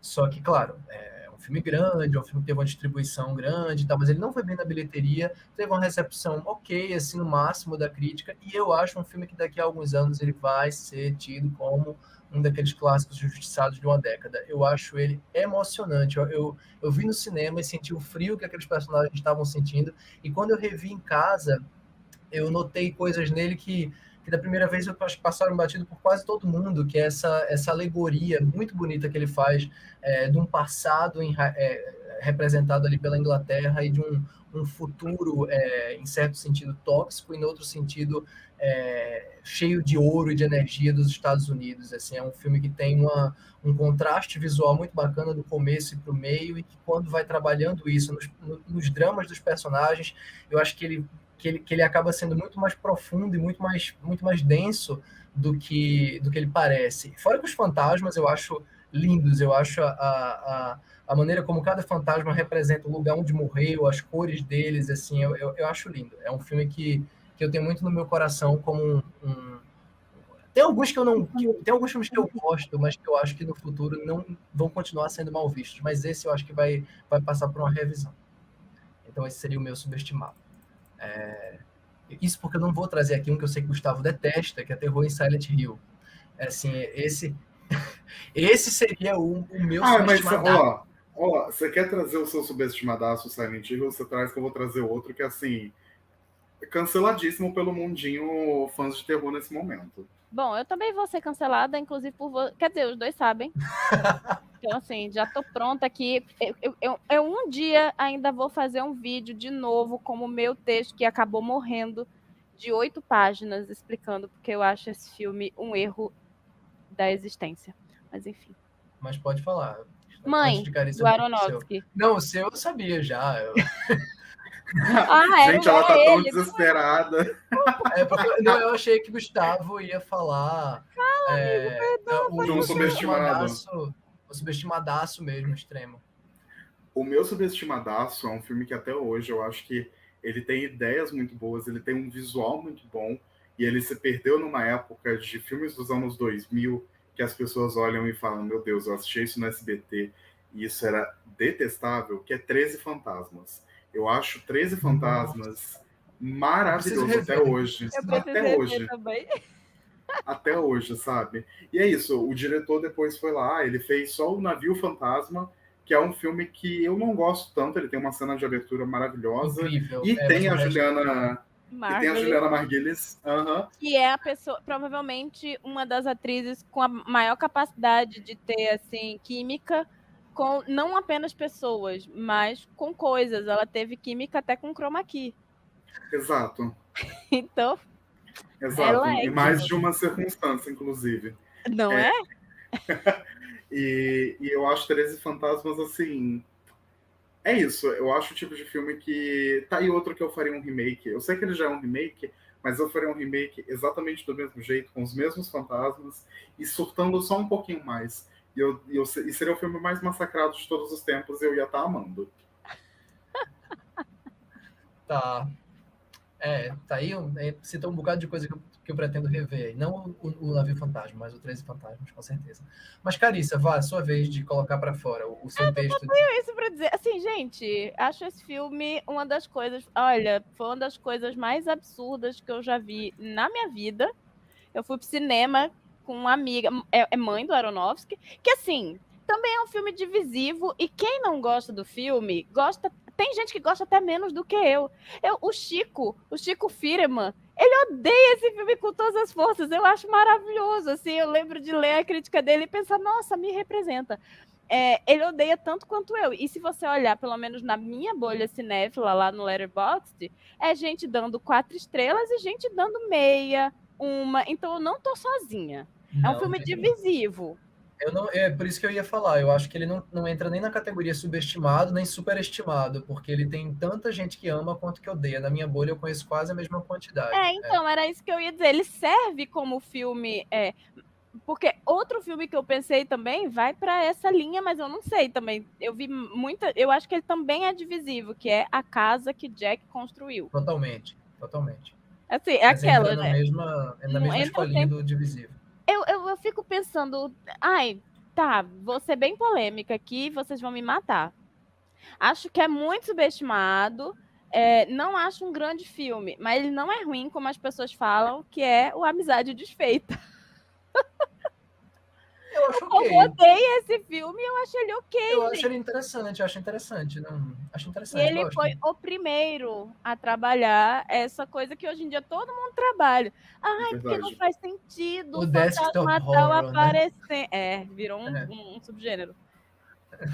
Eu acho isso sensacional, virou um subgênero e vai continuar existindo, sabe? Porque é uma tendência, a cada dia mais. E ele existe para além do horror, né? Buscando é um thriller de investigação e é um baita filme. Mas assim. mais do que isso, Modern Family. Sim. O episódio lá, muito 16 da quinta temporada, eu acho. Gente, eu usei isso pro meu TCC, porque eu queria usar coisas no desktop. Enfim, meu TCC trabalha um pouco com isso. Então, tipo... E a referência total foi Modern Family, que era um episódio inteiro na tela, assim. Teve uma parte do filme, né? Mas é isso, eu acho que é um filme legal, gente. O fantasma aparece não sei de onde. Gente, por que precisa fazer sentido? Você tá falando de um fantasma usando um computador. Por que esse filme não faz sentido, mas Host vai fazer? Não, essa galera que vai atrás de sentido em filme de fantasma no desktop é gente que daria 50 milhões pro Nolan fazer um filme de horror, assim. Exato. Gente, pelo amor de Deus, parem de procurar sentido em filme. Tá feio. Em qualquer filme. Para de procurar sentido. Pelo amor de Deus. E é um sentido que sirva apenas para eles, porque... Claro. Bem por aí. Não, mas aí, desculpa, a Carissa falou, o Gustavo vai falar também, mas eu quero botar um pra fora que Carissa falou de um que ela sabe que nós dois gostamos muito. Aí eu vou falar de um que eu sei que vocês dois gostam muito, vocês dois e o mundo inteiro. Não é o caso do Mãe, que é divisivo, assim, esse realmente é muito elogiado e eu nunca vou entender o que é que tem de bom naquilo, que é O que Fazemos nas Sombras, do Taika Waititi. Esse filme, na verdade, ele é ele faz parte da minha trilogia do ódio do Taika Waititi, que eu não suporto o Taika Waititi, na verdade, seja até no Thor, quer dizer, até não, inclusive no Thor Ragnarok, do Jojo Rabbit, que é um filme que passa de ano. Eu não gosto de Jojo Rabbit. Comigo passa de ano o Jojo Rabbit, mas toda vez que ele aparece, ele me dá, assim, eu disse, você não tem graça, pare, por favor. E no O que Fazemos nas Sombras, que beleza, não é só um filme de horror, é uma comédia, é um mockumentary e tal, mas assim, eu não vejo graça nenhuma naquele filme. Ele não tem nenhum apelo comigo no horror, ele não tem nenhum apelo estético, ele não tem nenhum apelo na piada. Eu passei o filme, são 80 e poucos minutos, é bem curto, né? Ele tem 1 hora e pouquinho. Eu disse, meu Deus, por favor, 40 minutos, 2 horas de filme. Eu tava com a sensação de ser 2 horas. Eu perguntei à minha namorada, posso parar? Eu pedi autorização para posso parar, eu não tô aguentando. Mas eu fui até o fim para poder dizer que eu odeio o que fazemos nas sombras. Então, mas é um filme que, assim, não tenho muita companhia. Eu sei que ele é muito, muito aclamado, muito popular. Não me desce. Acho que todo mundo. Não, falta o Gustavo falar o superestimado dele.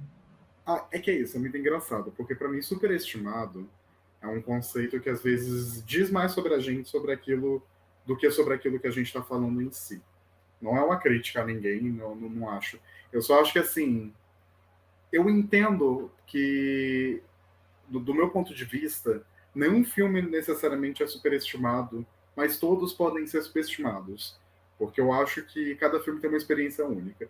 E isso é eu tentando ser meio politizado aqui, ser educado e tudo mais, porque eu vou destroçar o que eu vou falar a seguir.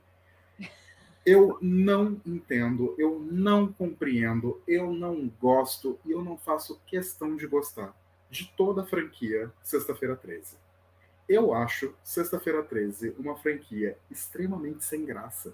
E aí vem gente falar, não, mas você tem que entender que pra época existia slasher melhor, sabe? Eu até aprecio o primeiro, porque eu acho a personagem da Pamela muito interessante.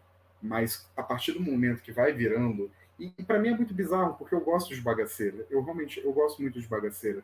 Mas eu acho que a partir do momento que você usa a bagaceira como única muleta que você tem em algo, aí já fica um pouco complexo, né, meu filho? É a mesma coisa que o Ryan Murphy tem feito nos últimos anos. E para mim entra num ponto em que eu gosto de bagaceira, mas você tem que me oferecer um pouco mais. Porque senão é só ruim por ser ruim. E para mim, Sexta-feira 13 é ruim só por ser ruim.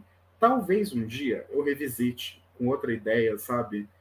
Tomando medicamento, fazendo terapia, sei lá, para tentar entender qual que é o meu problema com Sexta-feira 13. Mas por enquanto, nesse momento, eu acho chato, eu acho sem graça, eu não gosto dos personagens. Eu acho o Jason um vilão completamente sem graça. E digo mais, Fred versus Jason só não é um filme perfeito porque o Jason ganha. E isso não faz o menor dos sentidos. E é só isso que eu tenho para dizer. Perfeito. Eu só queria terminar fechar isso dizendo que por exemplo, o Halloween, né, o Michael Myers e toda a pseudo-mitologia acerca dele, quer dizer, os personagens, né, a lore e tal, tudo que envolve aquele universo ali, é tão mais interessante do que qualquer coisa de Sexta-feira 13. Eu não estou dizendo ele porque também é uma franquia que começou no final da década de 70, ali, começo de 80.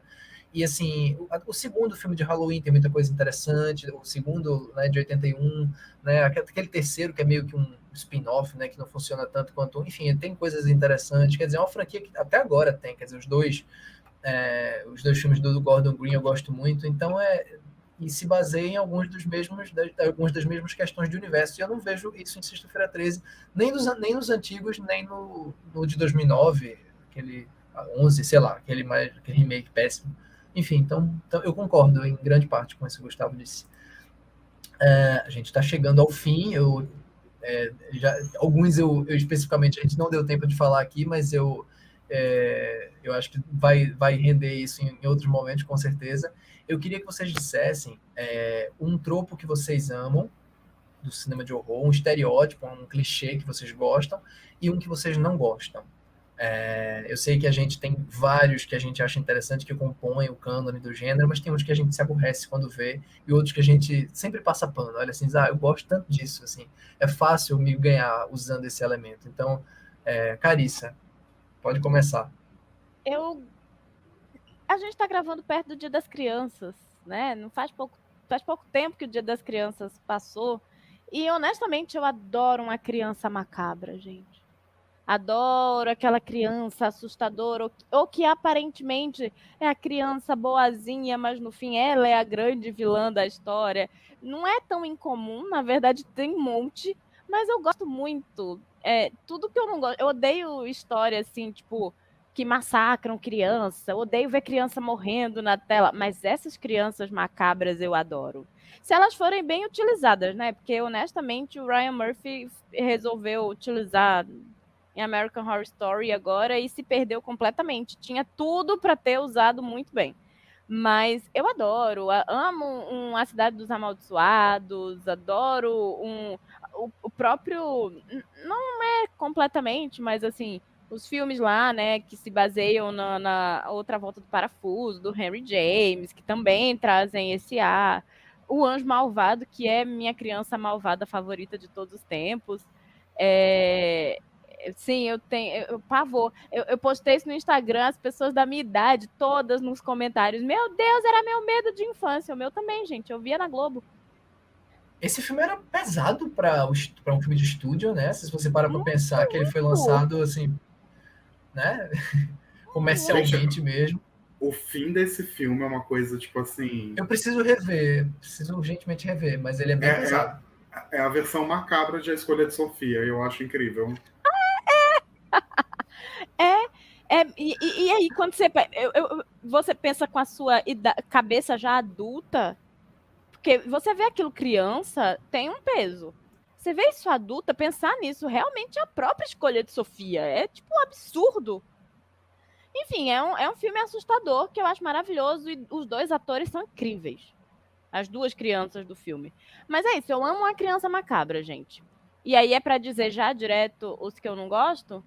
Olha, Sim. eu já vou dizendo que eu não gosto de nenhuma minoria morrendo primeiro. Nenhuma minoria, entendeu? Não gosto de. Porque hoje em dia o tropo, o estereótipo já virou minoria. Deixou de ser o negro que morre primeiro. É o LGBT que morre primeiro, o asiático que morre primeiro, é qualquer pessoa, sabe, que faz parte de uma minoria social que morre primeiro, só porque. E aí eu vou roubar e dizer que eu tenho minhas questões com a morte por sexo, quando ela não é subvertida. Quando ela é subvertida, eu acho interessante. Lee Janiak fez isso no Rua do Medo, achei que foi válido. Mas eu amo slasher.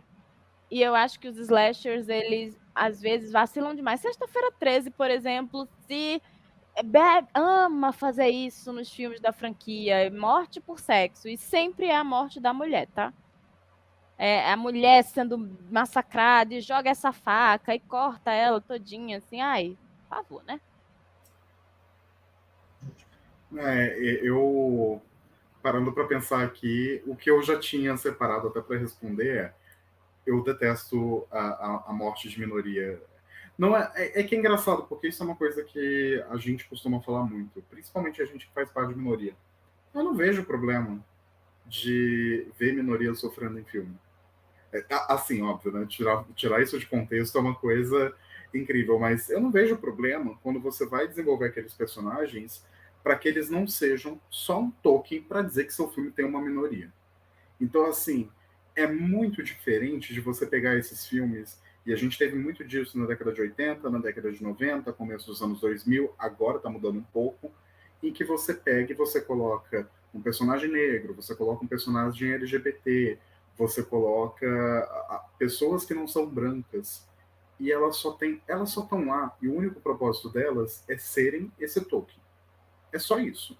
Elas não têm um nome, elas não têm uma história, elas não têm um universo particular.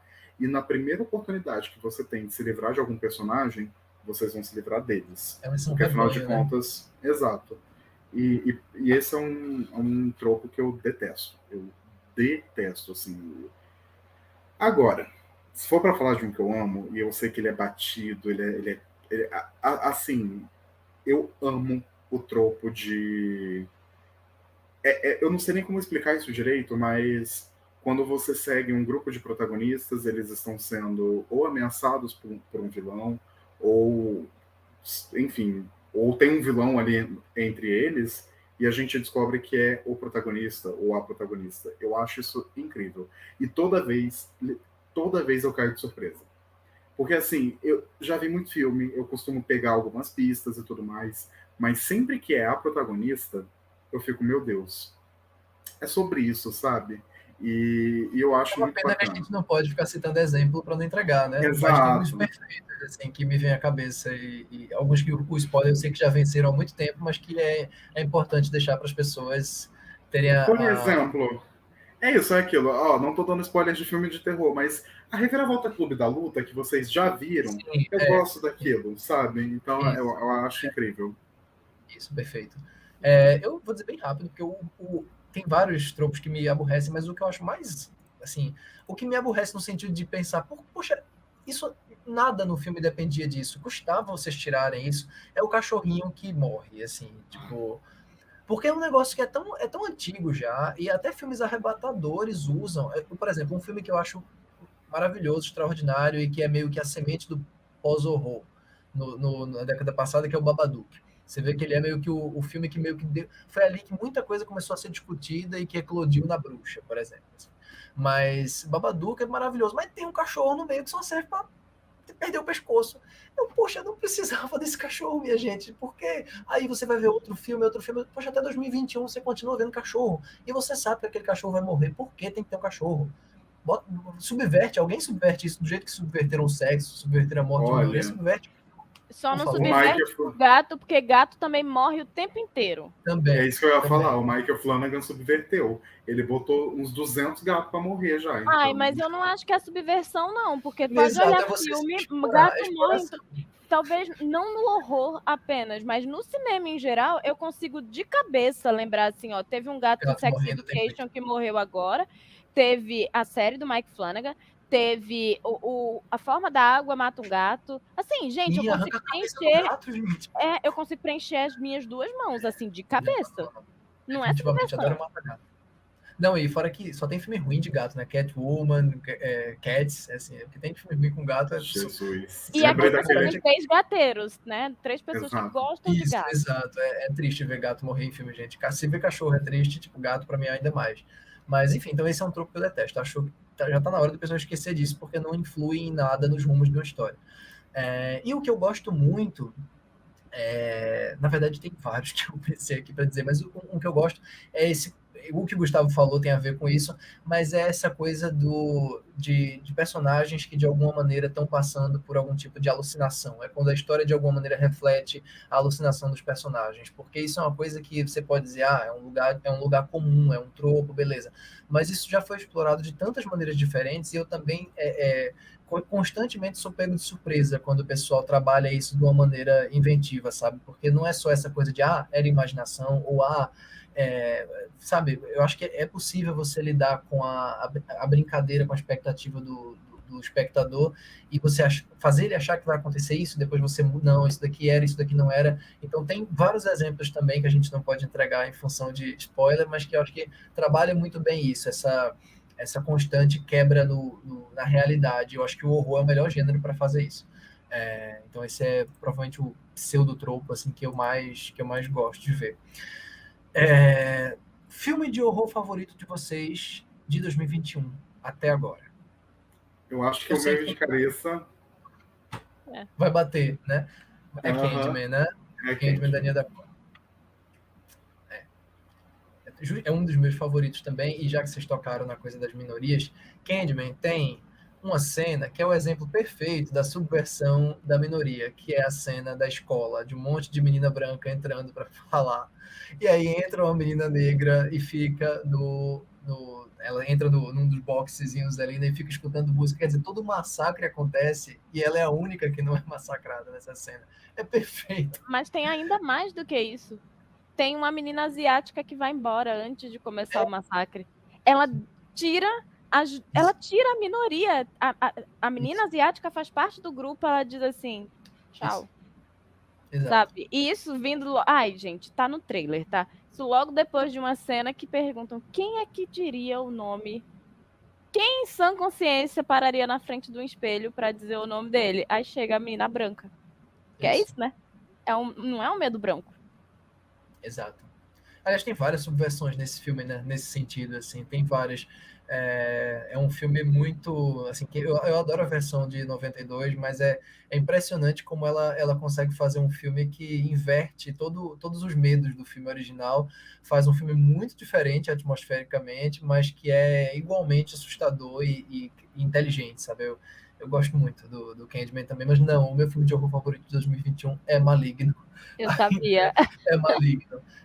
Assim, claro, eu vi recentemente aí o segundo Halloween, também duela com ele, porque pelos mesmos motivos, porque são filmes que abraçam elementos de horror sem frescura, assim, para não usar outra, para usar uma palavra simples, porque abraçam esses elementos com muita franqueza. E Maligno, especificamente, é um que eu vi sem saber de absolutamente nada, sem ver trailer, sem ler sinopse, só sabia que era do James Wan, e o filme foi me arrastando assim, eu disse, meu Deus do céu, o que é para isso? Vai ser um filme de horror à la japonês, vai ser vai ser uma homenagem ao Giallo, vai ser uma homenagem ao Cronenberg, e aí tem uma cena no final que, assim, beleza, quem se surpreendeu com aquilo a nível de, nossa, eu nunca esperava, não viu filme de horror suficiente na vida. Ai, Mas obrigada. assim, mas isso não me tirou o prazer de acompanhar a construção, assim. Mas a cena que a câmera dá uma voltinha e mostra uma coisa atrás do personagem, que eu acho maravilhosa, ela é uma homenagem incrível a um filme do Carpenter chamado A Beira da Loucura, que é um dos melhores filmes de horror Que de é todos o os meu tempos. filme favorito dele, do E é Carpenter. maravilhoso, maravilhoso, assim. E que trabalha justamente com isso de imaginação e realidade, metalinguagem e tal. E tem uma cena exatamente igual àquilo ali. Assim, e claro, tem filmes do Cronenberg como Filhos do Medo, que trabalham com essas revelações, assim, de repente mostrar uma coisa, mas eu acho a brincadeira com a sequência de subgêneros até culminar naquilo incrível. Então, foi a experiência mais divertida que eu tive esse ano com horror. Como vocês dois Comentário, assim. falam, É interessante pensar que o A Beira da Loucura é um filme que tem uma influência direta de horror cósmico. Eu fico, tipo, como totalmente, assim, né? totalmente. Totalmente. A Beira da Loucura é outro que assim, todo mundo deveria assistir, todo mundo que conhece horror que Nossa. gosta de horror deveria assistir, porque é muito subestimado, assim. Aqui, ó, vai minha recomendação aqui. Vocês vejam não só A Beira da Loucura, mas vocês vejam toda a trilogia do Apocalipse do Carpenter, que é fantástica, que é o A Beira da Loucura, O Príncipe das Sombras e o Enigma do Outro Mundo. Que esse aí Sim. todo mundo já Só viu. que esse Aproveita e vê todo os mundo outros dois. Os outros dois, exato. Principalmente o Príncipe das Sombras, porque eu acho que aí foi bem. Eu amo o Príncipe das Preciso Sombras. rever. Eu amo. Preciso rever. Pois é, assim, subestimados do Carpenter, que é um cara que tem muito filme subestimado, diga-se de passagem. Sim. E muito obrigado a vocês mais uma vez pela participação aqui. Foi muito bacana mais uma vez essa conversa e que venham muitas outras aí pela frente. E sigam mais uma vez o canal da Carissa, o canal do Gustavo. Vocês vão conferir mais uma vez aí os links aqui embaixo na descrição. Obrigado, gente. Até a próxima. Tchau, tchau. Tchau, tchau.